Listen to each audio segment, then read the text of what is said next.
Rockford's home for classic rocks, 96.7 The Eagle. It's Double T, and joining me, special guest, comedian Bert Kreischer. Bert, how you doing this morning? I am doing fantastic. Still drunk from last night, but fantastic. And you're calling from way far away. Yeah, I'm in Copenhagen, Denmark. That's crazy, and you sound like you're in the next room. I know. Technology is insane, isn't it? Back in the day, you'd call from Copenhagen, Denmark, and you'd hear, doot, doot, doot, doot. Hello, we have a patchwork through. And there'd be a super delay. I'd ask you a question, in about a half hour, you'd answer it. It's amazing. I feel like technology makes it so you feel like you haven't even left, you know? My daughters are following my Instagram stories. They know more about me because I'm gone than they do when I'm home. But how old are your daughters? I don't know. 12 and 14. They're kind of at that age. Do they think Dad's cool, or are you embarrassing? Oh, I'm horrifically embarrassing.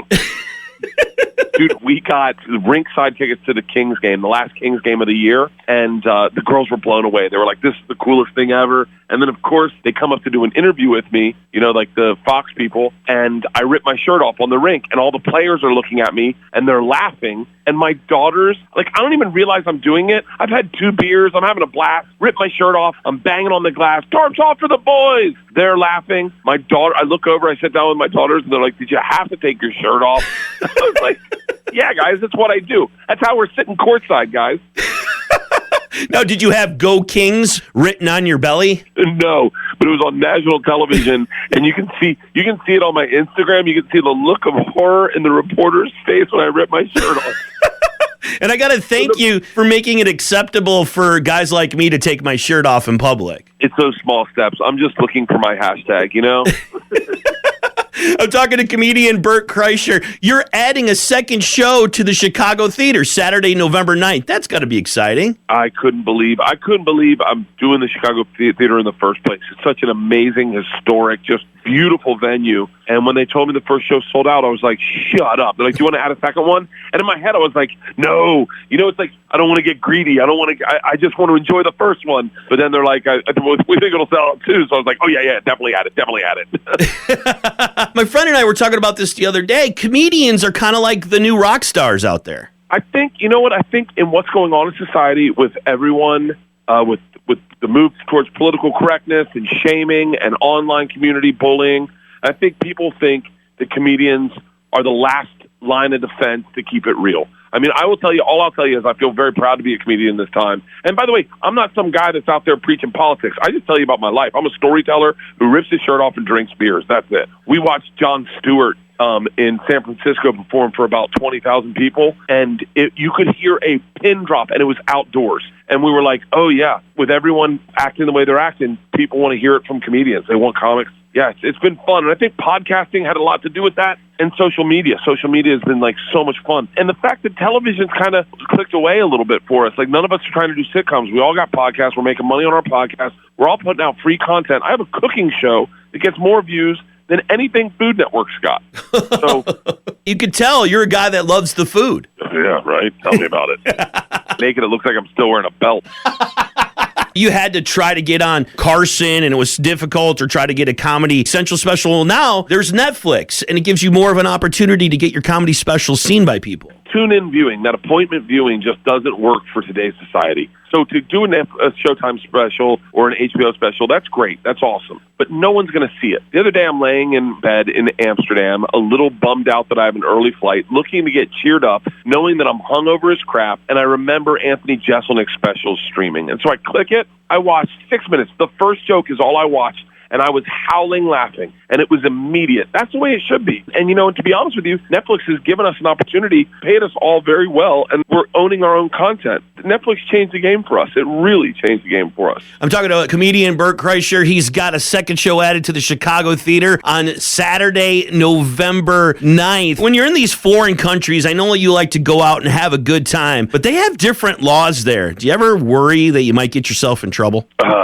Yeah. Are you kidding me? They have this place that we're going tomorrow in Denmark called Christiania. and it's an outlaw town. It's an old military base. There's no laws, so they sell drugs, and it's like, I don't know. We're kind of, but going in there as American. I mean, I'm known for the guy that went abroad as a kid and robbed a train with the Russian mafia. So in a weird way, worst case scenario, if I get arrested, it just adds to the brand. And you're out there living out in L.A. and stuff. Have you ever had any strange encounters with celebrities? Oh, God, yes. I've had more strange encounters with celebrities than you could ever. I followed Fred Durst around a grocery store the other day. You see a celebrity and you don't expect to see a celebrity. Like, I remember the first kind of like celebrity I bumped into. I was at a place called Jones on 3rd. It was like a sandwich shop that my buddies worked at. And I was eating lunch and I walked by and I saw this cute girl. She was writing in a diary and I kind of leaned over and I said, "What you writing?" And she looked up and she's like, "Excuse me?" And it was Reese Witherspoon. I was like, by the way, she's going through her breakup with Ryan Felipe and probably journaling about it. And here I am going, "What you writing about?" Did you take your shirt off? No, but I saw Tom Cruise one time. This is right after the movie Magnolia. Remember the movie Magnolia had that great long straight hair? Yeah. And I was telling a story to a bunch of people. I'm backing up and I bump into this guy. I turn around and it's Tom Cruise with the hair. And all I said to him, I just looked him in the eyes. I was like, "You have beautiful hair."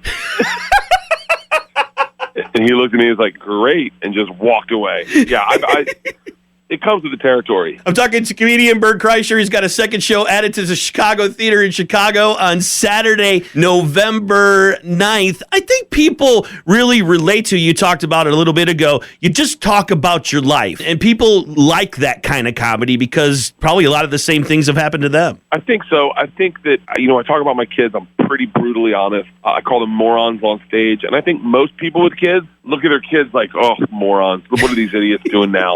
Like, not like in a slanderous, horrible way, but in an honest parenting way. And I have more people come up to me and go, "Oh my God, my youngest is exactly like your youngest." I mean, just a real mouth breather, And so I think if you keep it, I talk about being in love with my wife. I am. I think if you keep it real, I think it goes a long way with people. You see certain celebrities, I think this is more in the past, they brand themselves as celebrity comedians. They brand themselves as like, I got everything locked down. I'm killing it. Virtue signaling almost. I don't think people want that. I think they want to hear the truth, And I think the more true it is, in my opinion, the more it fits in my act. Yeah, and I think people want to get behind the curtain too. So, you guys, comedians have, the social media and stuff, and you let people in places that they never could go before. Oh, I do that with my social media. It is invasive. I mean, I remember hearing Sebastian Maniscalco was one of my friends, and he was talking about, he was like, I couldn't do that. Like, I had a family back when social media started, and the reason for having social media was to share pictures of your family with your friends. That was the reason, so that your friends and family in Tampa and Georgia could see what's going on in L.A., and then all of a sudden, I started getting successful, and I didn't change the way I was operating. I just kind of kept doing what I was doing, and then all of a sudden, fans were like, "Holy crap, looks like Bert's having a fun Easter." and so I've just never. It's I guess kind of like a reality show, maybe. I guess. Okay. I never thought of it anything other than how you use your social media or how anyone listening right now uses theirs. Anyone listening right now puts pictures of their kids on social media so their friends and family can see it. And that was my whole reason for doing it. And it's just one day, all of a sudden, I guess things had changed and I didn't notice it. And I was like, whoa, okay. And then I just kept it that way. I was like, you know what? I can't put the toothpaste back in the tube, You talk about Sebastian Maniscalco. So you're coming to Chicago. Will you be hooking up with his dad while you're here? I would love that. Are you kidding me? I am the guy that Sebastian rants about on stage. Who does that? I am that guy. I am that guy across every time he says something, what kind of guy puts his feet up on an airplane? I'm like, no, I do that all the time. I take my shoes off and, oh, wait, you don't do that?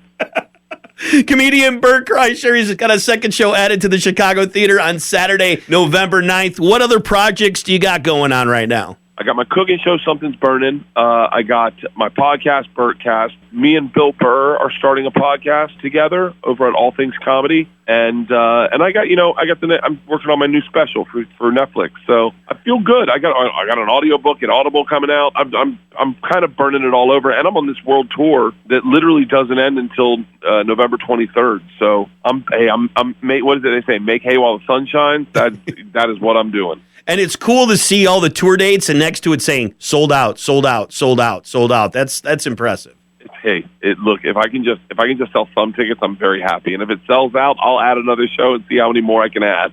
If people are looking for you on social media and the internet and stuff, where should they look? If you go to bertbertbert.com, you can find absolutely everything. My Instagram, my YouTube, my Twitter, my Facebook. You can get tickets for the Chicago Theater there. I mean, all my tickets for all my shows coming up, everything's there. Bert, it's always great talking to you. Thanks for spending time with me today. Hey, thank you. I appreciate it, and have a great day. You too. Comedian Bert Kreischer, second show added to the Chicago Theater on Saturday, November 9th. It's Rockford's home for classic rock, 96.7 The Eagle.